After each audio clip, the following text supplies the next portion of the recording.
কার কাছে দিয়ে আসছে? আমার ওয়াইফের কাছে।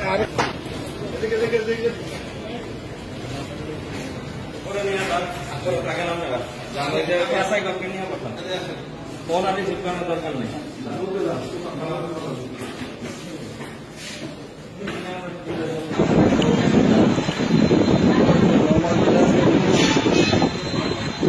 না, এটা হচ্ছে আমরা একটু স্লো করছি, হাফ স্লো করছি। ঠিক আছে।